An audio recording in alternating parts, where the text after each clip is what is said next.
સાહેબ ખેડે છે લાઈટ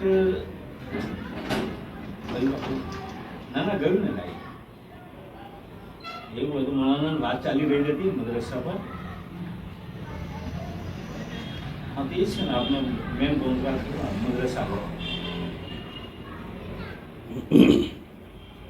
અચ્છા નદીમાં કામ કરવું એટલે મુશ્કેલ છે. મુશ્કેલ બરાબર. બેટરીનો મસ્તો આવી નથી. ચાલો ઠીક છે.